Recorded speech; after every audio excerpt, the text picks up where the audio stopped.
Selamat sore semuanya. Perkenalkan saya Pak Wawan panggilannya. Kalau cerita tentang saya sendiri, background saya itu kurang lebih 15 tahun lah ya. 15 tahun dari saya lulus kuliah itu nggak jauh-jauh dari dunia IT gitu. Karena dulu saya waktu lulus IT itu saya bilang, wah kalau saya bisa bikin sistem bagus, tapi nggak tahu cara jualinnya, itu sama aja gitu ya. Karena saya lihat waktu itu teman-teman saya yang lulus kuliah IT, bikin program bagus, kok sayang ya nggak dilihat gitu ya, nggak terkenal gitu, maksudnya nggak banyak di pasaran gitu. Akhirnya saya lebih banyak waktu itu lebih ke dunia marketing, tanpa meninggalkan ilmu saya atau passion saya di dunia IT gitu. Saya sendiri juga pernah bekerja di berbagai industri di IT, kurang lebih yang berhubungan dengan IT. Dulu juga ada pernah di perusahaan cyber gitu ya. Terus juga pernah kerja di SAP, pernah juga kerja di SI gitu ya, SI, dan juga pernah kerja juga di beberapa industri seperti di finansial, seperti di banking sama di asuransi seperti itu. Jadi kurang lebih saya cukup banyak lah. Cuma kenapa saya bikin PT ini, karena waktu saya dulu saya SMA-nya SMIP, kebetulan SMA saya pariwisata. Jangan ditanya kenapa bisa dari pariwisata ke IT, karena itu emang udah passion gitu ya, udah takdir lah ya. Saya kerja di anak perusahaan Garuda waktu itu, Abacus, namanya Cyber. Di situ saya menemukan klubnya gitu loh. Menemukan klubnya di mana industri pariwisata saat itu, kita sebelum bicara pandemi ya, itu benar-benar seksi banget.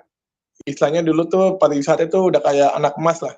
Bahkan kalau dari sisi devisa itu kan nomor 2 gitu ya. Saya fokus di situ, nyambung background saya di tourism, di pariwisata, nyambung ke IT, booming Traveloka, booming macam-macam. Itu dulu klien kami gitu ya, waktu saya di cyber. Jadi awal-awalnya Traveloka masih travel agent biasa, itu saya bantuin lah untuk bikin koneksi-koneksinya seperti itu ke airlines. Dari situ tahun 2016 saya melihat ada satu industri yang saya lihat industri ini kalau bicara airlines, bicara hotel itu mungkin udah puluhan tahun kali ya. Industrinya tuh sangat mature, artinya secara industrinya, secara teknologinya itu udah sangat bagus banget. Hotel, airlines, tapi ada industri yang ini sebenarnya meng-capture banyak masyarakat, tourism banget, itu belum di-capture gitu. Nah, industri apa? Industri adalah tempat wisata. Gitu. Nah, ini nanti related nih dengan hubungannya dengan pandemi ini. Artinya, tren orang berlibur itu akan berubah dari yang dia ke luar negeri, dia akan mungkin setahun 2 tahun ini mungkin lebih berliburnya lebih banyak di domestik gitu ya, atau di Indonesia.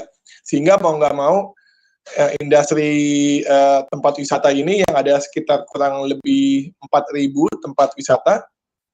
Mungkin tempat wisata dibagi lagi ya, ada tempat wisata buatan, itu kayak Ancol, ada tempat wisata alam, itu kayak pantai, ada tempat wisata budaya, itu kayak Candi Borobudur, dan sebagainya. Bisa seperti itu. Oke.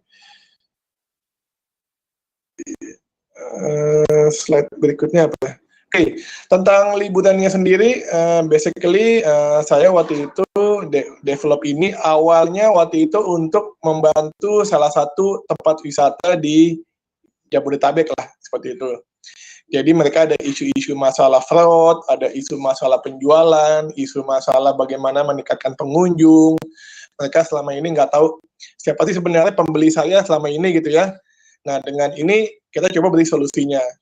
Dari satu wahana nambah lagi wahana-wahana lainnya seperti itu. Jadi sampai sekarang di tahun keempat liburannya berjalan, kita tidak hanya berbisnis di dunia tempat wisata, tapi juga kami berbisnis yang berhubungan dengan tempat wisata. Artinya orang untuk datang ke Candi Borobudur, orang untuk datang ke Bali, itu kan tentu perlu ada relasi hubungannya, kayak butuh transportasinya, kayak butuh asuransinya, kayak butuh untuk tempat hotelnya, mau nggak mau itu saling berhubungan. Nah, bisnis kami otomatis itu berkembang ke arah sana seperti itu.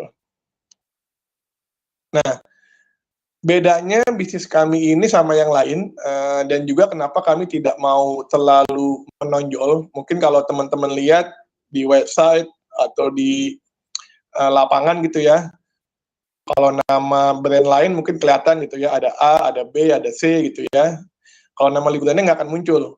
Karena memang liburannya ini kita basis mainnya itu di B2B, artinya tidak hanya B2B, kami lebih ke penyedia platform. Jadi namanya bisa macam-macam. Bisa ada, kebetulan kita ada beberapa nama produk kami, itu tidak atas nama kami, itu mereka berjualan produk kami gitu ya.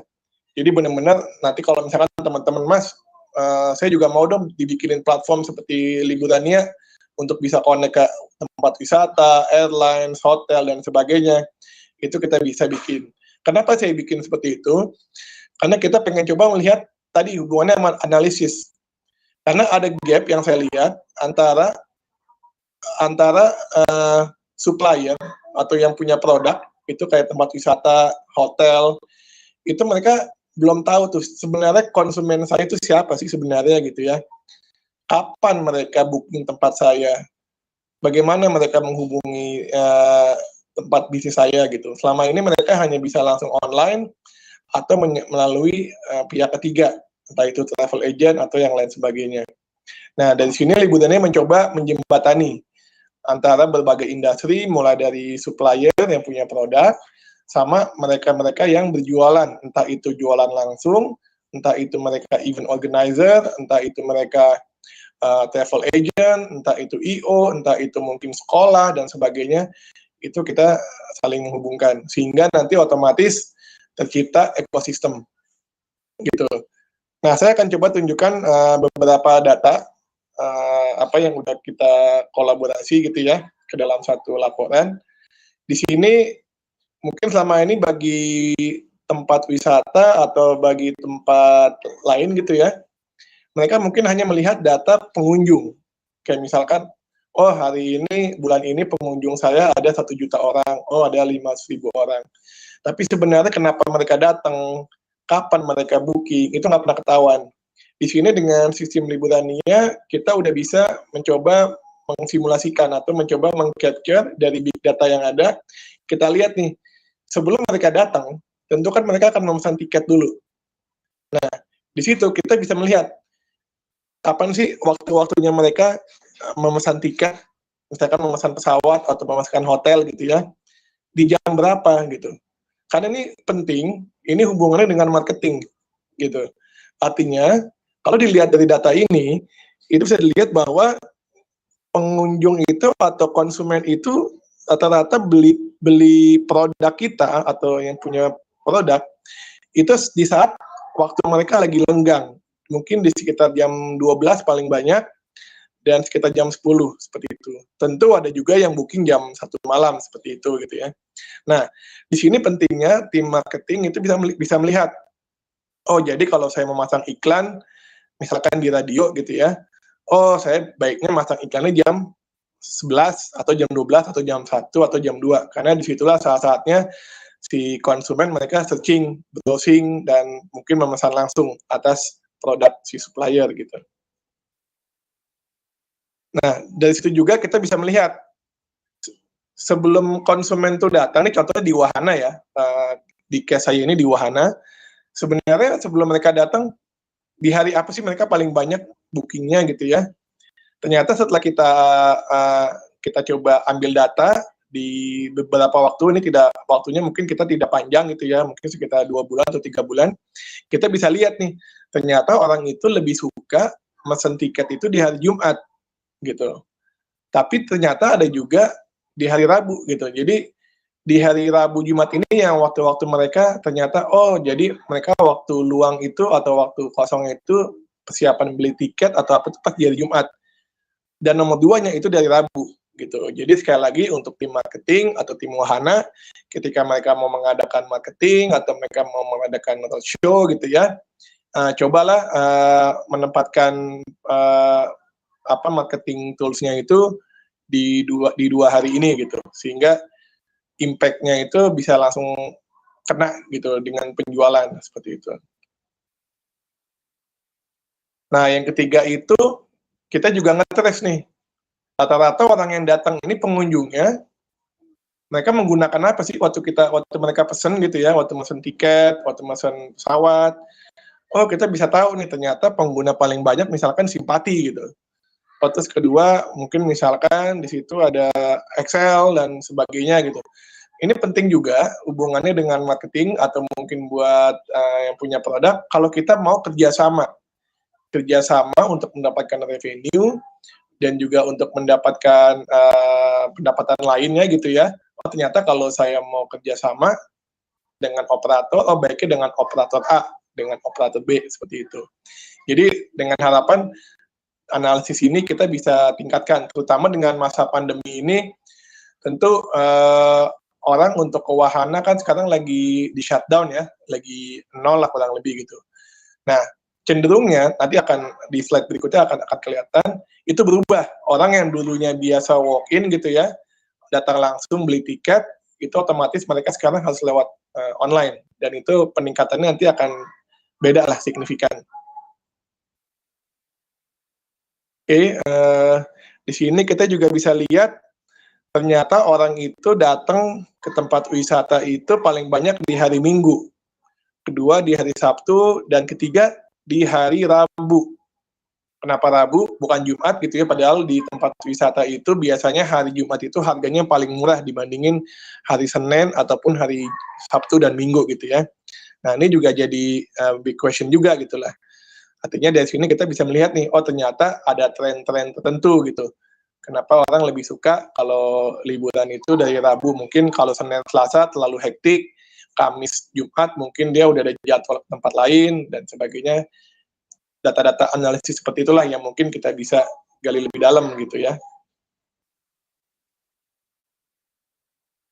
Nah, di wahana sendiri kita juga bisa melihat bahwa ternyata, nah ini tadi saya cerita tadi ya, ini data yang saya berikan ini data tahun lalu di Stand of Time, di mana ini dari mana sih sebenarnya sumber pemasukan wahana misalkan gitu ya.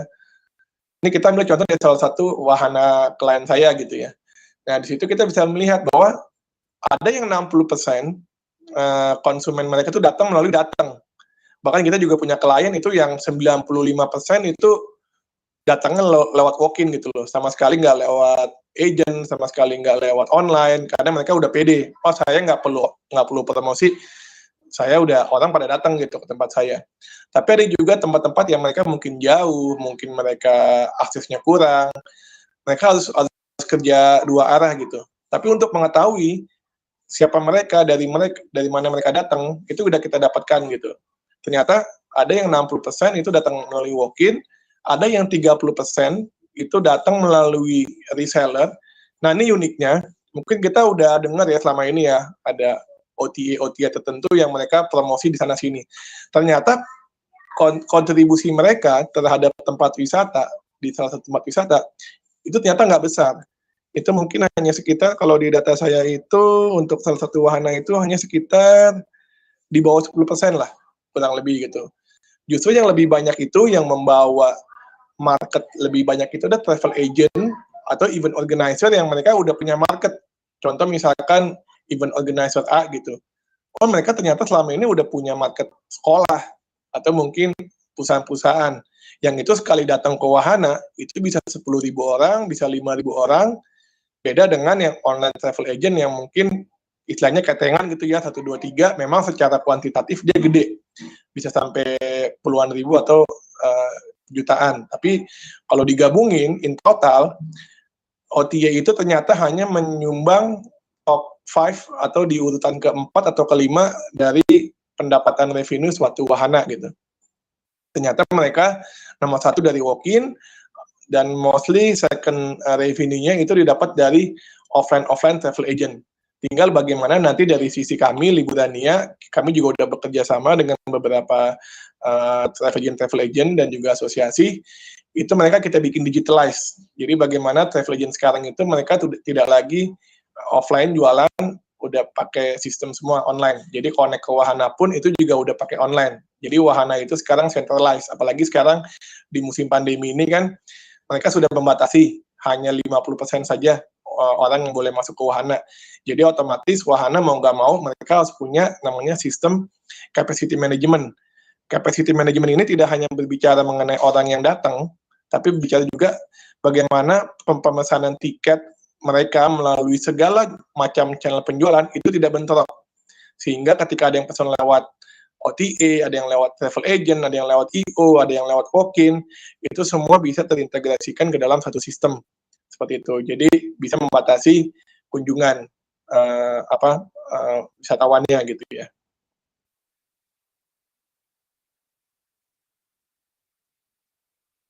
Nah, ditambah lagi ini data terakhir mungkin dari saya. Di sini kita juga bisa melihat sejauh mana sih, di bulan-bulan apa sih sebenarnya mereka itu berkontribusi si 30%-nya ini, reseller-reseller ini ternyata menurut data yang kita ambil dalam certain of time gitu ya, ternyata itu kurang lebih di bulan Desember dan juga di bulan April. Pokoknya yang ada ber itu September, Oktober, November, Desember, itu biasanya tinggi. Sama ternyata yang kita lihat juga, pemesanan paling tinggi untuk peserta grup kita sebutnya gitu ya, itu terjadi di 1 bulan atau 2 bulan maksimal itu sebelum puasa. Jadi kelihatan tuh kriterianya tuh. Jadi kalau sebulan sebelum puasa atau 2 bulan sebelum puasa tuh orang berbondong-bondong tuh liburan gitu ya sebelum bulan puasa. Nanti di bulan puasanya itu sama sekali sepi gitu kalau tempat wisata gitu. Nanti mulai lagi sekitar habis puasa atau pas lagi lebaran itu mulai rame lagi, nanti ada sepinya lagi. Jadi istilahnya tuh kalau setelah kami pelajari itu di tempat wisata itu ada musim-musimnya kayak musim durian gitu ya. Jadi kalau tempat wisata itu Senin sampai Juni itu musimnya sekolah gitu, sekolah yang datang. Nanti dari bulan Agustus, September sampai Desember itu musimnya musimnya perusahaan gitu. Oke, mungkin dari saya sih itu aja mengenai analisa sistem liburannya ya terhadap salah satu klien kita di dunia tempat wisata. Oke, baik Pak. Jadi ada Pak pertanyaan nih Pak dari Iqbal Al-Hidayah. Bagaimana cara meningkatkan pengunjung wisata di era new normal? Apakah suatu saat akan ada potensi wisata hanya dengan via virtual? Bagaimana pendapat Pak Wawan? Silahkan. Oke, ini agak menarik ya. Jadi teman-teman kami sendiri di teman-teman pariwisata itu ada beberapa travel agent yang mereka justru sekarang udah mulai bikin virtual tourism gitu. Artinya kayak ke Jogja gitu ya, kayak ke Bandung. Jadi kita nggak perlu datang ke Bandung, Jogja, bikin cuma bayar 50.000, nanti dijelasin by virtual. Cuma ya itu mungkin punya sensasi yang beda-beda lah ya. Mungkin ada yang suka atau enggak. Cuma kalau ngelihat ke depan, yang tadi saya ceritakan tadi ya, bahwa selama setahun ke depan ini orang, jadi gini, kemarin saya sempat ikut seminar gitu ya, bagaimana tren pariwisata ke depan, itu dalam waktu 1 tahun ke depan, itu orang nggak akan keluar negeri. Secara masif ya, artinya nggak akan beda lah sama tahun kemarin sebelum masif. Artinya orang, pertama kenapa orang nggak keluar negeri, pertama mereka nggak keluar negeri karena pertama di negaranya yang akan dikunjungi juga kemungkinan akan ditolak. Mereka lagi tidak menerima kunjungan wisatawan. Kedua, mereka concern masalah COVID yang belum selesai. Gitu. Nah, jadi otomatis yang akan lebih berkembang ini dalam waktu setahun ke depan mungkin industri pariwisata domestik atau kalaupun luar negeri itu masih Asia dulu. Seperti itu, kayak Malaysia, mungkin Thailand, masih lokal. Mungkin kalau yang ke Eropa atau yang ke Amerika mungkin akan drop banget tahun ini gitu. Nah, otomatis mau nggak mau tempat wisata yang ada di domestik itu harus berubah gitu ya. Berubah dalam arti apa? Bagaimana kita menyajikan experience yang berbeda. Contohnya saat ini kami di Liburannya sedang mencoba mendigitalisasi suatu tempat wisata lebih ke bukan hanya sekedar teknologi aja gitu ya, lebih digital tanpa uang kertas, jadi sama sekali di sana udah paperless. Tapi juga dari sisi experience-nya ketika mereka datang, bahkan sebelum mereka datang, mulai dari mereka booking, mulai dari mereka sebelum datang, setelah mereka datang, experience apa yang coba kita memberikan melalui teknologi seperti itu. Nah, itu kita lagi kembangin saat ini. Mungkin dalam waktu 3 bulan ke depan, nanti mungkin saya akan share gitu ya, di tempatnya di mana gitu. Nah, jadi kalau ditanya apakah potensi, masih sangat potensi. Karena saat ini orang nggak bisa kemana-mana. Selain mereka ke tempat wisata, keluar negeri nggak bisa, mungkin keluar kota, tapi kalau keluar kota kan ujung-ujungnya apa? Ya ke tempat wisata juga gitu ya. Kalau saya ke Jogja, pasti saya akan mengunjungi Candi Borobudur. Kalau saya ke Bali, mungkin saya akan sambil main di waterboom Bali, mungkin juga ke pantai gitu. Akan prospek, tapi tentu karena ada protokol kesehatan, tentu akan dibatasi. Contoh misalkan tadi hanya 50% aja gitu ya. Nah, itu penting juga kenapa di sini data analisis itu berjalan. Karena tadi saya cerita, ketika dulu wahana itu istilahnya mereka yang tempat wisata bisa dibilang mau berapa aja masuk, pasti masuk. Beda sama airlines sama hotel. Kalau udah full di hari itu, full. Kalau wisata dulu, kalau udah full, kalau mau masuk 1.000, masuk aja tuh. Jadi mereka nggak pernah nolak namanya pengunjung.